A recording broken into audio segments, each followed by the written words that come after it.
Welcome to Naperville Notables. I'm Liz Spencer.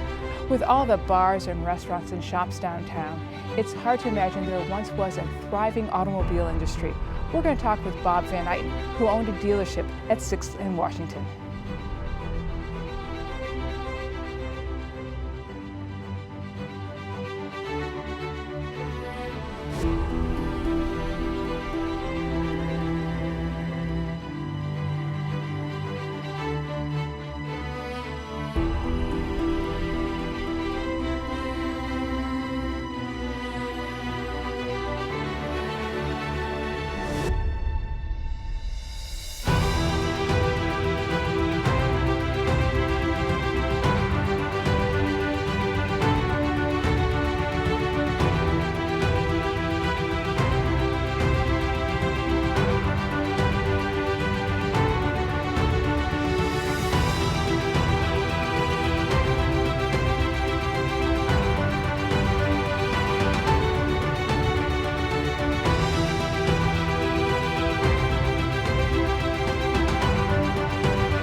So Bob, thanks for joining me. Tell me a little bit about Naperville and the car culture, if you would, in the 60s. Well, in the early 1960s, there were just a handful of dealers in Naperville. Where I worked at the Buick Pontiac garage, Colonial Motors, the former Brummel Motor Company, was located at Main and Jackson, and across the street where Sullivan Steakhouse is now was where the Ford dealership was. That's a Cromer Motor Company. And then the Chrysler GMC dealership, owned by the Netzley family, was at the corner of Washington and Chicago Avenue. And then up on Main Street, about where the barbecue place is Q now. Barbecue? Yeah, Q Barbecue. Leasac Dodge Rambler was there. And ultimately, a fellow by the name of Tom Starl took the Rambler franchise and moved it out on Ogden Avenue, about where the Jewel Osco parking lot is now. And Agizio Chevrolet Oldsmobile was on North Washington Street at the corner of 6th Street in Washington. That was about 6 dealerships? Yeah, about that many, yeah. Mm-hmm. All downtown? All downtown. Was that unusual for that many to be so close together? No, that was the focus of business back in those days, and prior to that even, was the downtown. Mm-hmm. You didn't have Fox Valley, you didn't have shopping centers, so all the businesses were downtown. So being in the automobile business, you wanted to be where the action was, and that's where the action was, downtown. Stores were open on Saturday night, and because this was a farming community, Mm-hmm. people, farmers came into town to do their shopping on Saturday night, and so the dealerships wanted to be where the people were. And people's buying of cars that experience was very different than it is today. Tell me a little bit about that. Well, or at least I think it's a little bit different. It's different largely because of all the technology and the internet today that we obviously we didn't have back then, but. The car buying experience back then, every year there was a model change. Dealers covered their windows and all that stuff, and it was a big celebration. Everybody was anxious to see what the new models look like, and the cars change from year to year, styling-wise. Whereas nowadays they don't change nearly so much. The car buying experience, it's different in that. They didn't have the selection to choose from. There were only you had General Motors, you had Ford, you had Chrysler, and American Motors, and then the imports were just starting to come into the country, so they weren't much of a factor at that time. So the selection wasn't there, and generally speaking, with families, if my dad drove a Buick, I drove a Buick. If somebody's dad bought a Chevy, families drove similar cars. I had customers in several generations that drove, Pontiacs or Buicks or whatever that we were selling at the time. As far as the experience is concerned, it's a lot better today because it's a lot more ethical business today than it was back then. There were I would say some unsavory people that got into the car business way back when, after World War II, and the selling tactics weren't quite what they are today. Let's put it that way. And that has changed. There isn't the pressure today that there was in the 50s and the 60s. You don't hear many people saying they haggled over a car, or they, really brokered a good deal that way. I remember my dad doing that as a child when we would go get a car, but he would order a car, where he had this list of things that he wanted in a color that he would want, and then he would order it, and we would have to wait 6-8 weeks for that car to come in. Well, that was common during that time because, dealers, first of all, didn't have the space to carry the inventory, and people didn't want a car that was sitting on the lot for several months or weeks or whatever. They wanted something fresh from the factory. It's just like picking a tomato fresh out of the garden rather than the fruit stand or whatever. So that was very common, and the selection of options. People could tailor a car, whereas today vehicles are the options are in packages, so to speak. Whereas back in the 50s, 60s, 70s, you could specifically order specific items and specific colors and trims and so forth, and the factory would build it, which made the manufacturing process a lot more difficult, and created some quality problems too. Now, how did you get into the business? We are sitting right now in Woody Buick, and this dealership at one time, it's now in Ogden, but you owned it at one time. How did you come into the automobile industry or the dealership business? I graduated from college in 1959, and I went to work for a small independent automobile finance company in Dubuque, Iowa, and worked for that company for about 3 years. And two of the people that worked for that company bought the Buick Pontiac agency here in Naperville, the former Brumel Motor Company, and they renamed it Colonial Motor Sales. And one of my responsibilities in the finance business the last 6 or 7 months was disposing of repossessions. Unfortunately, some people don't pay for their cars the way they're supposed to, and as a last resort, you might have to repossess the car, and one of my responsibilities was disposing of them. And when these two individuals, one of which was really my mentor, Jerry Borg, came to me and talked me into, convinced my wife that I should move to Naperville and go to work for them at the Buick Pontiac garage, and so that's how I got into the business in April of 1962. And when you came over here, what was your title? What were you doing? I was the used car manager, and then Mr. Borg, shortly after I moved to Naperville, bought the Pontiac dealership in Downers Grove, and I ultimately assumed his responsibility. So I was more like a general sales manager for the dealership for Colonial Motor Sales. And when you were growing up, were you a car fan? Was this something that you had thought about as a possibility?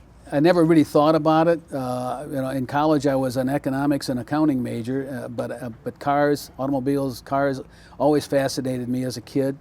I used to read all the car ads in the magazines and all that sort of thing. So I was, automobiles just were in my blood, I guess you might say. So it really was a natural fit. And then the experience in the finance business was a big help, because I learned how to deal with people and develop some communicative skills that way, trying to convince people to pay for a car that they didn't want or they couldn't afford. Right. Well, and let's talk a little bit about the car salesman. We mentioned it was a different world back then. Now car prices are pretty fixed. You come in, you have package options in that, but there's not a lot of room to move a margin or make a deal, if you would, like there was back in the time period. And there's a lot of psychology that went into selling to the customer. Talk to me a little bit about how you would, if a family came into the dealership, what might you be looking for? Are they ready to buy? Are they not ready? Are they just looking? How would you kind of figure that out? Back in the early 60s, of course, generally speaking, the husband or the father of the house, would select the car that they were going to buy, and mom could dictate the color many times. But today that's totally different. Women actually probably buy over 50% of the cars that are sold today. But back in those days, the dad, husband of the house, picked out the car they were going to buy, and then brought the family in, and there wasn't as much family involvement, in selecting a car. It was.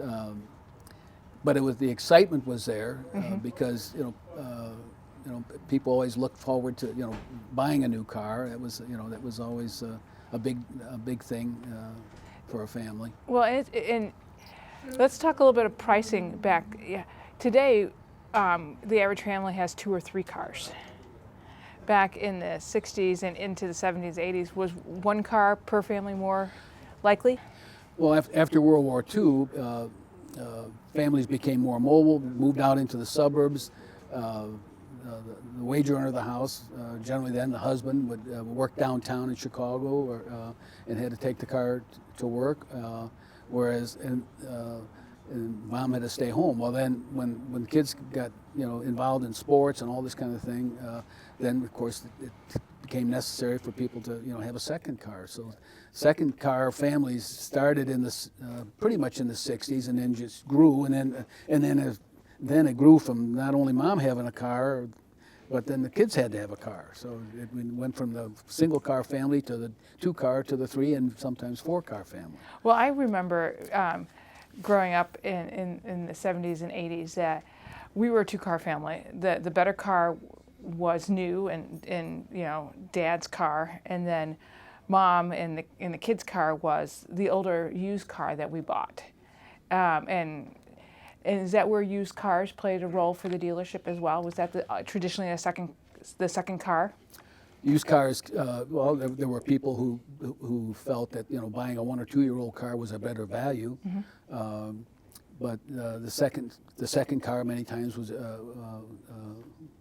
for the most part was a used car, and then when the kids came along and were driving, and generally they bought a used car for them. So there was a place for the used car or the hand-me-down car. Right, as you bought the new one, the older car would go. Right. 'Cause how often did people buy new cars? When I first got into the business in the early 60s, we had several customers that bought a new car every year. Wow. Because styles changed and Right. they wanted the latest thing. But it went from 2 years to 3 years. But as cars became more expensive and the quality became much better, people kept cars longer. And I don't know what the number is today, but I would guess it's probably 5 years that people will keep a car because the quality is so much better, and they don't require the maintenance that they once required. Well, and I think the maintenance and the quality plays a factor in it today. But I also think that today's millennial generation just doesn't have the love for the car and want to tinker with it, nor is it you're able to tinker with it as much as you could back in the day. A lot of people say that, but I think people still love automobiles. And proof of that is like that antique car show this past weekend, and I can remember. Of course, I have been out of the business a couple of years, but I think you've talked to anyone here at Woody Buick, and they'll tell you that they get as much thrill out of delivering a car, and people get as excited today about taking delivery of a new car today as they did back then. Right. Oh, I think the excitement of something new is there. I don't know, because maybe we can't. My dad used to change the oil and the brake pads and and do a lot of the maintenance himself because he was a kind of a car guy, where I thankfully don't have to do that today because I'm not very good at it. Well, cars were a lot simpler. Yes. The technology today is worlds apart from what it was back in the 50s, 60s, and 70s. And when emission controls came into being and it made and the electronics came into being in these late 70s and 80s, then cars became a lot more complicated, and of course people just didn't have the skill to do they may be able to change their oil and maybe their brake pads, but that was about the extent of it. Right. Well, technology has really changed that. How has transportation changed? I mean, we talked about, in the 50s and 60s, we didn't have the infrastructure of the roads we have today as well. I mean, I-88 was just coming in, or actually I-5 back then. Right. How did that help drive the car economy? Well, it makes people more mobile. Mm-hmm. I mean, and there's a lot more to do. And shopping centers, came into being in the 70s, and I can remember when we first moved to Naperville, the only shopping center that was close by was Oak Brook, and we would drive to Oak Brook. But as the area developed, it made people, gave people more shopping options, and of course, in order to get there, they had to drive a car, right? Well, and they or had to ride a bike, right? And they had to build the roads to make it quicker. Right. One of the presidents of North Central College in the 60s and 70s, Dr. Schiller, commented it used to take 2 hours for him to drive into the city before the highway, and then when he got on I-88, it cut it in half. Mm-hmm. That's true, yeah. Yeah, and I think that, a little bit helped fuel, if you pardon the pun, the car economy. How did you went from working at a dealership? How did you go from working at a dealership and kind of being the general manager to owning a dealership? How did that transition take place? Well, in 1967, I went to work for Jerry Borg in Downers Grove, and as part of the incentive to working for him, at the end of every year, he gave me depending on the success of the business, gave me a bonus in the form of stock in his business, and so about 6 years later, the Pontiac dealership in Naperville became available, and I was fortunate that Pontiac division wanted me to be the dealer in Naperville, and Jerry Borg, who was my mentor in the car Mm-hmm. business, was more than happy to repurchase the stock that he had given me in the form of a bonus, which gave me the capital to be able to buy the dealership here in Naperville in 1973, and it was located at the corner of 6th and Washington Street, which is now a bank parking lot. Mm-hmm. It's the Harris Bank. Harris Bank, yeah. Right. So you said that the Pontiac dealership became available and that Pontiac management was okay with that. How did that work? So you couldn't just open up a building and drive a bunch of cars into it. You had to have I want to use the word franchise, but that's not quite right. Right, that's exactly right. Okay, that is right. So you had to be approved by Pontiac and get the Pontiac. So talk to me a little bit about how that works. Well, you make application, Mm-hmm. and in my case, it was much easier because they wanted me to be the dealer. So I had to go through the formality of application and providing financial information to prove that I could afford to make this move, and that was pretty much it. It's a little more complicated than that today, but that's the way it was back then. And Pontiac would not only provide the vehicles, but they also gave you marketing support and a whole bunch of other part is the franchise? Well, I mean, you buy the cars from them, and Okay. you buy the parts from them, and all. They don't give you anything. You're right. Yeah, give us probably the wrong word there, but. But anyhow, and they provide the marketing support and so on and so forth, and training. Mm-hmm. Training not only in mechanical training, but in sales training and all that. Of course, having been in the business several years, I was able to develop my own training programs and things like that. So that wasn't too difficult. Well, and we talked a little bit about inventory at the car dealerships back in the time, but so you purchased the cars for Buick and then you resold them. So there was a lot of capital outlay from you. Well, first of all, you didn't have all that money in the bank, so you had a line of credit with either a bank or in my case it was General Motors Acceptance Corporation. They would do what we called floor plan the cars, and as we sold them, then we would repay them, but of course we would have to pay interest on that money. So inventory turnover was very important in those days because the faster you turned your inventory, the less interest you had to pay to your lending institution. Well, that would make sense. And how much did a car cost back in 1973? Well, in the early '60s, when I first got into the retail business, a decent sized Pontiac or a Buick Catalina or LeSabre, it was in the $3,000 to $3,500 range, and then gradually, of course, they crept up into the in the 70s, cars got over the $4,000 to $5,000 range, and they, of course they haven't come down since.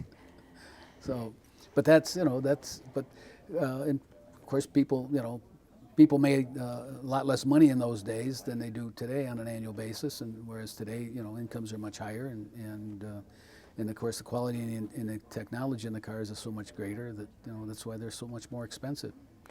And did people finance cars, or did they pay in full?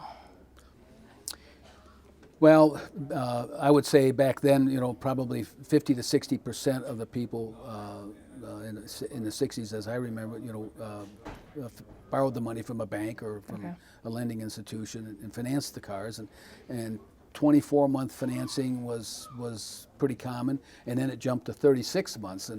As cars got more expensive. As cars got more expensive, Right. and of course now it's 5 years. 5 or 6 years. Yeah, Mm-hmm. That's interesting. Yeah, 24 months is not a lot of time to pay back. Mm-hmm. But the cost was different. Talk to me a little bit about the body styling. You said there was new styling every time, but there are, the cars were much bigger. You had the big fins, and you had great convertibles. And not that we don't have great convertibles today, but they're not quite the same. Well, back in the 50s and 60s, there was a lot more chrome on cars, and after World War II, when during that time frame, you couldn't buy a new car, and then so when the manufacturers started restyling cars, they took a lot of the styling cues from the aviation industry. The fins and the hood ornaments and all that kind of stuff, to make the car look like it was sitting still, it was going fast. And of course a lot more chrome was accented on the cars because prior to that, chrome was just the front bumper and the rear bumper for the most part, maybe a side molding, but in the 50s particularly, and particularly in the 50s, chrome was a big. Cars were just laden with chrome, and it toned it down somewhat in the 60s, and it became a little less as time went on, and now you'll see even a little bit more chrome now, that chrome wheels and that kind of thing right now than was back then. And if you were thinking about that time period, was there a particular car you really thought was wonderful that you liked? Is there a favorite in there? The cars that I sold. Of course, I came I was in the business during the GTO era. Mm-hmm. Mm-hmm. The GTO is now still one of the top collector cars in the country. It's still the car that the people my age grew up with and still like to drive, would like to own, and that kind of thing. Would that be considered? Is that the muscle car? Muscle car, yeah, right. Yeah. And everybody followed and got into that business. I think it's interesting how styles do kind of, someone like with the GTO that was, came out, and then that kind of set the stage for others to copy or, follow to get people to buy.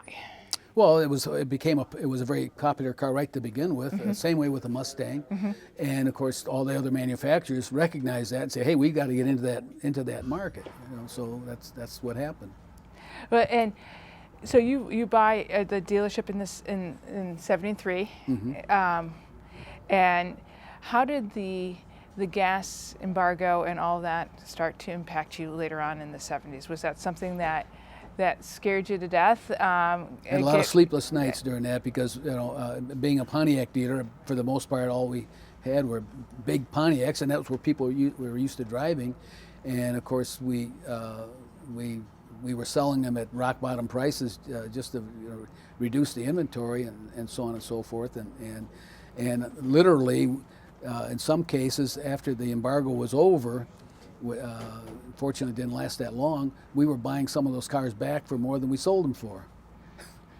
Just and people got back into the big car business again. Yeah. And there's a lot of thought on the embargo and that, but that was a turning point for cars.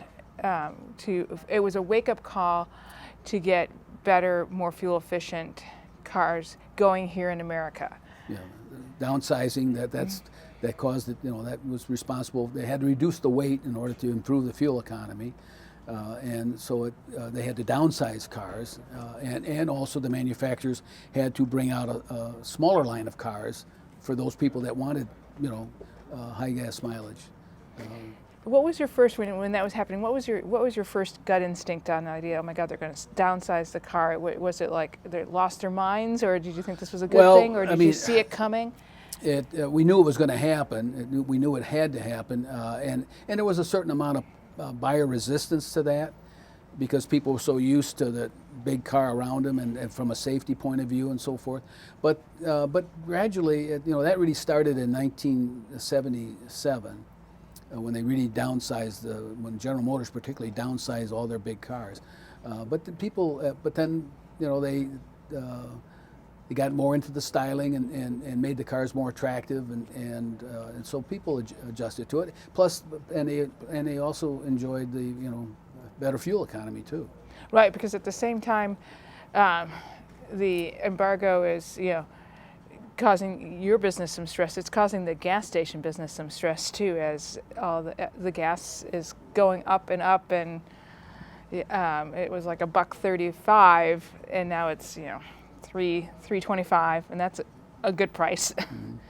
So it was fuel efficiency does drive a purchasing decision. Well, I grew up in the era when gas was less than 30 cents a gallon. Wow. And you could, for $1, you could get 3 gallons of gas, and you could go out on a date. There you go. Not so much. Not so much anymore. So as the fuel embargo hit and you weathered that, imports were becoming a little bit more common. What did you think of the imports? Well, the imports came into being in the mid to late '60s. In pretty good numbers. Toyota at that time, Datsun, and VW. VW, of course, came in the early '50s actually, but because they were smaller, and of course they got much better fuel economy, and there was a place for that, especially in the second car or go to work type car.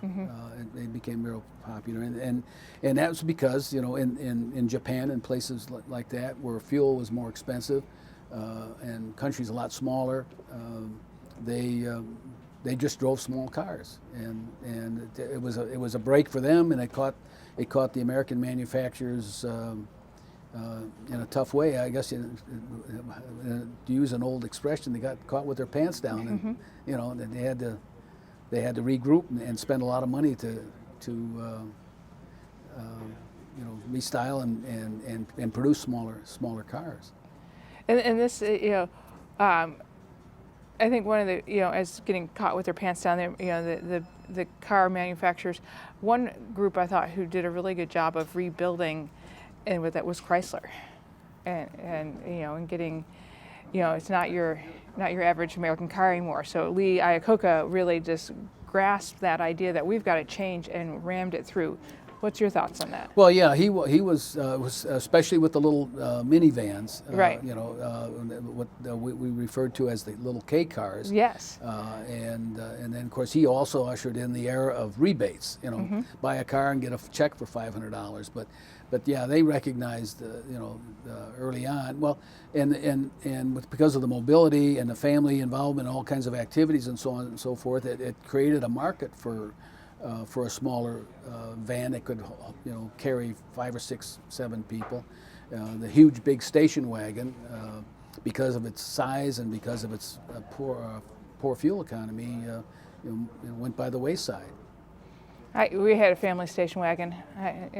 I drove that family station wagon out of college. I loved that thing, but it was huge. I could fit a 4x8 sheet piece of lumber in the back. And without a problem. Right. And the hood was as long as the back. So and I think my dad loved it because, again, safety but safety has come so far too with airbags and better seat belts, and so they took care of that a little bit. Yeah, the only safety feature back in the '60s was a padded dash, and originally when they first introduced that was an option. Wow. It wasn't standard, but then of course everybody made it standard, and of course seatbelts, weren't in cars back then, and it was made mandatory, a few years later.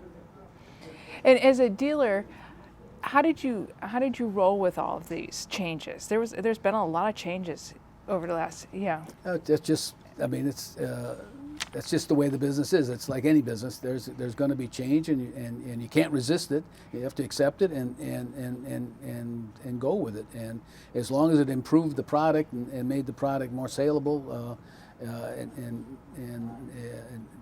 made it more attractive to people, it wasn't difficult at all. I mean, it raised the prices by adding all this safety equipment and so on and so forth. It increased the prices of the vehicles, but that was the price we had to pay for that. And going back to the idea of the second car and the used car, now there's this, they've really taken and given the used car a much higher look and feel. That you get warranties on your used cars now.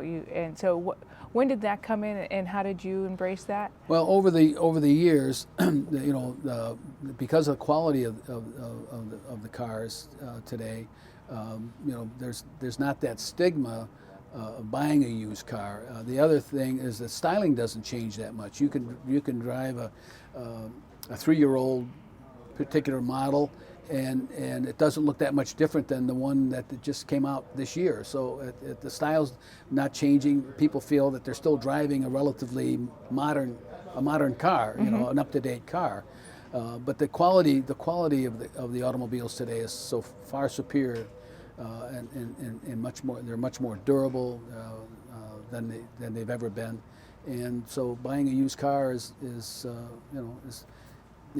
for some people is a good investment. And how much was the used car part of the dealership business when you had the dealership? Because you take trade-ins and all this kind of stuff, and how much of that used car lot played in on the dealership business? It's a huge part, because and that's the part of the dealer's business where he truly gambles. Okay. Because the used car market can fluctuate depending on, for example, if the price of gas jumps to $4 a gallon tomorrow, well, certain cars are going to drop in value because they're less fuel efficient. But generally speaking, when I was in the business, about 50% of the new vehicles we sold, we took trade-ins. Okay. Because a lot of people they took the car that they might trade in, they gave it to somebody in the family, or sold it themselves, or whatever. The used cars, of the used cars that you take in trade, there's maybe half of those that you will put on your used car, in your used car inventory, to resell to the public. The others, because of one reason or another, their condition or whatever, you take to an auction and sell them, and let somebody else fix them up and worry about that. So the used car, that's what makes the car business so unique, is there aren't very many businesses that you can think of where there's a trade-in involved, and that's where there's the give and take between the customer and the dealer as to the value of the vehicle and so forth. Right. Well, and so it puts you in, as the dealer, you're selling this new product, but now you got this old one, and you got to figure out what you're going to do with it, and not lose money, and if anything, gain a little extra money. Right. Because as an owner of, whether it be a car dealership, a service station, or any place, you're always looking for that extra revenue stream. Well, yeah, and you can't, of course, you have to do something with them. So but for the most part, dealers today, most of their cars are certified. Many of them backed by manufacturers' warranties and so on and so forth. So the stigma of buying a used car today is not there. Yeah. It's almost gone. Was the warranty back in place in the 60s and 70s? Did cars always come with warranties? When I first got in the business, the warranty was 12 months or 12,000 miles, whichever came first, and then they jumped it to 24 months or 24,000 miles, and then it went from 24 months to 24,000 to 50,000 miles, or right. 4 years, and then of course it's escalated from there in certain Right. cases. You can insure or get a warranty for your powertrain for up to 100,000 miles Right, now, right, which is Right. remarkable. Right. It's like buying insurance on your house. It is. The only time you need it is something goes wrong. So, but yeah, warranties have changed, and the reason the warranties have changed is because the quality is better. Mm-hmm. Right. Yeah. Now you suddenly, it's just like your cell phone. I mean, when they came out, you didn't have as the warranties that you now have on these pocket computers that we carry. So when did everybody started out downtown Naperville? When did you decide? Because you were the last one to move out on Ogden. I was the first. Oh, your first one. I knew you were either the first or last. So No, I was the first one. So what made you decide that you needed to move out to Ogden?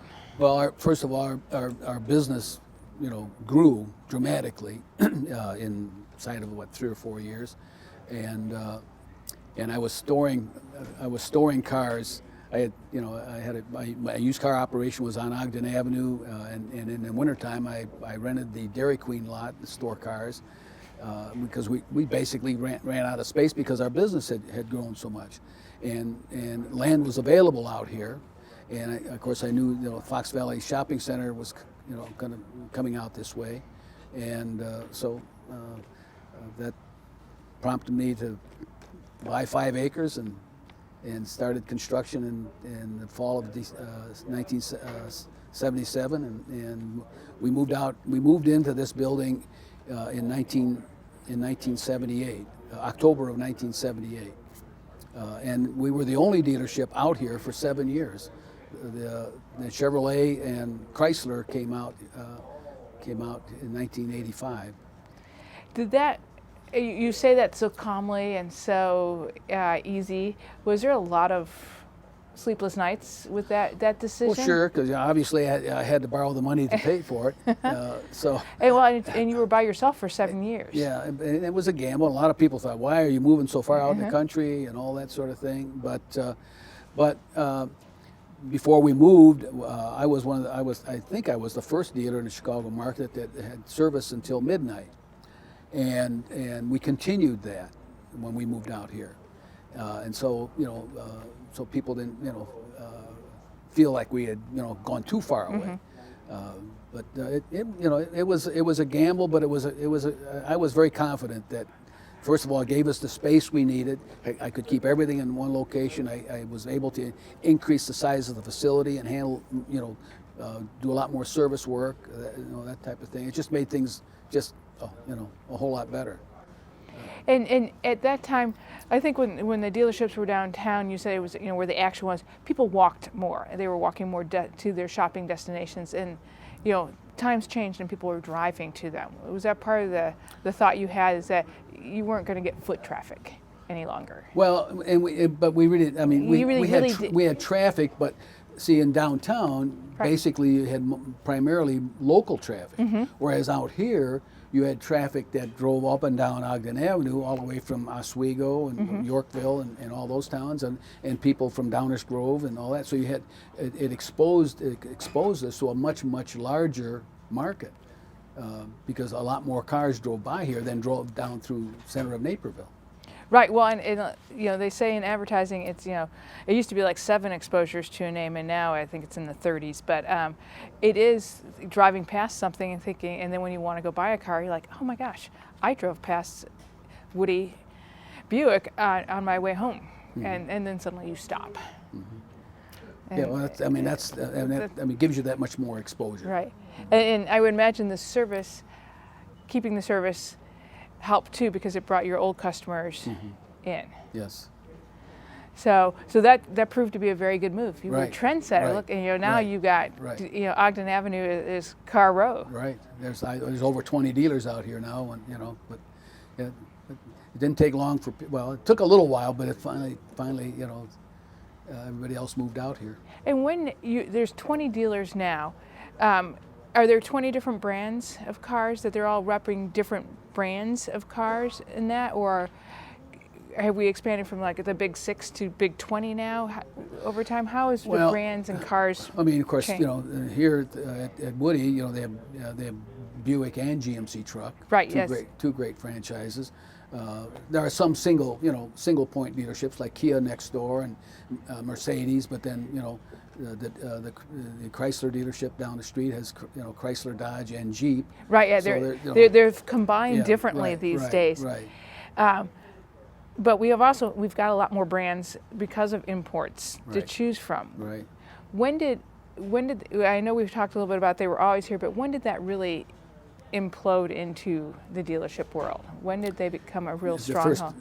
The first oil embargo. Okay. That's when the imports really, especially the Japanese imports, and to a certain extent some of the the European imports. But that's what really triggered the big flow because of the fuel economy.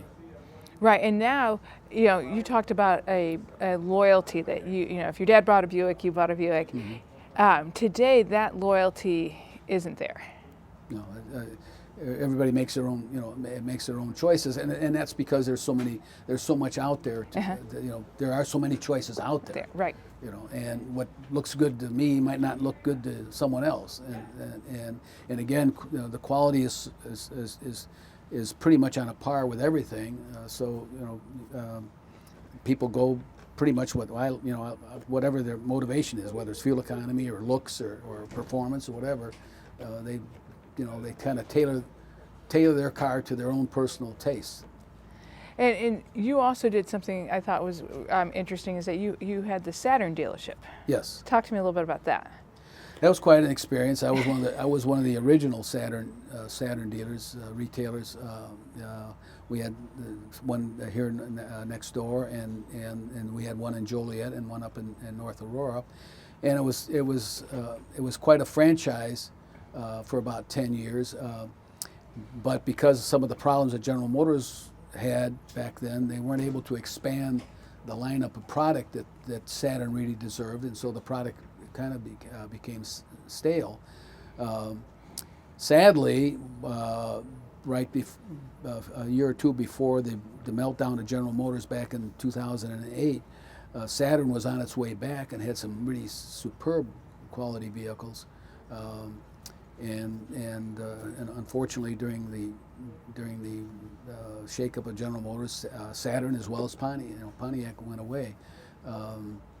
But yeah, it was a great franchise for about 10 years, and there's still a lot of them on the road. They were a very good little car, but they just didn't have the financial resources to continue with it. So was Saturn considered a GM, an American car, or was it an import? No, it was Saturn Corporation was owned by General Motors, and for the first 6 or 7 years, all their cars were assembled, manufactured and assembled down in Spring Hill, Tennessee. Okay. It was quite a move by General Motors to do that, because they moved about 2,000 workers from the Michigan, Indiana, Ohio area down to Spring Hill, Tennessee area, and then prior to that they built that factory, and they now build I believe they build Chevrolet Equinoxes or Traverses down there. Okay. And so at that time you had the Buick, Woody Buick. Well, I had Village Pontiac GMC. See, right. They didn't get Buick until like 2006 or 7. So it went from really owning one franchise to how many franchises? We had 4 dealerships total. 4 dealerships, okay. We sold our Saturn businesses in 2006. Someone came to us, and at that time Saturn was on its way back, to be a real strong franchise, and we had someone approach us about buying the Saturn business, and I was kind of wanting to cut back at that time, so we decided to go ahead and sell them. So that's what we did. Yeah, the thing I liked about Saturn was that it was a newer look, and I also loved that one door it had for the smaller car, where the 3-door hatchback. Yeah, 3-door hatch. Yeah. That was really thinking ahead. And they were, and I thought this way about the Oldsmobile line too, with the intrigues and the Alaire. They were cars that people could afford, that had some style and lasted, had quality to last a little bit. So they were a good starter car, in my opinion, for your first car. Yeah, Saturn appealed to a lot of people, both young and old. So when the decision came to unload Saturn, and in 2008 everything melted down, you still owned here. What were you thinking at the time? Were you thinking that the car dealership and the industry was going to go through a radical change? Did you think we were going to survive? What did you think was going to happen then? Well, I knew I knew we would survive. I mean, I didn't know exactly how it was, but how it was going to transpire. But and I knew, I felt, I should say, that that they would not allow General Motors to go away, because it would have impacted the economy far worse than anybody can imagine, with the number of people that they employed. And also the number of people that they had on retirement at that time. They had as many or more people on retirement drawing benefits than they had working for them. So it was the decision to keep General Motors going was the right decision, because it saved a lot of grief for not only their employees and their retirees, but also for this country. It was a smart move. Had it gone the other way, it would have taken a long time for this country to recover from that, because of all the suppliers that would have been affected, and everybody else. That, right, the ripple effect. Right, the ripple effect would have been tremendous. So. Right, because there was a lot of people who, from the parts dealers to everybody, that benefited from, and still benefits from, the auto industry. Sure. So when you think about the cars today and the dealerships today, what's your thought? And how they're doing, and what's the future look like? Oh, it's gonna change. I think the future, particularly for General Motors, the Buick franchise and the GMC franchise are stellar franchises, and they're making progress with their products every year. I think the technology, is going to change. I think we're going to see more hydrogen fuel cell cars in not too distant future. It's going to be more competitive. The Chinese will probably be in this market pretty soon. Alfa Romeo is coming back into this market. Everybody looks at the U.S. as a panacea, to solving their problems, and so competition. And our country's been very generous in terms of allowing the imports to come in and so forth. And of course, a lot of them have built plants here too, which helps our economy. But no, I think technology is going to. Now you have cars that are going to drive themselves and all that. I can't imagine that, but some that will park in parallel park, right, which is going to help a whole lot of people. Right. So. And it's always going to. There's always something. The great thing about the car business, there's always something to look forward to, in my opinion. There's always a new model that's going to come out, and there's always a certain air of excitement that's in the air. So there's always something to look forward to. That's what really really appealed to me when I was in the business, is that even though today might not be such a good day, tomorrow's going to be better because we got this coming or that coming, and I think that attitude applies to every industry, but. I'm glad to hear it is one of your philosophies. Bob, anything else I need to know about the car industry here in Naperville that I haven't asked you? Not that I can think of. It's grown tremendously. It's a tremendous market. The Naperville dealers as a whole are probably the most dominant group of dealers in all of DuPage County, and even the surrounding counties. They do a great job, and the dealers in this town have always been community-minded, support a lot of activities, and so on and so forth. I miss the business, but after being in it for a total of about 51 years, I decided it was time to hang it up and move on. Well, thanks for taking time to sit and chat with me today. I appreciate that. You're welcome. It was very interesting. You're welcome. You're welcome. Thank you.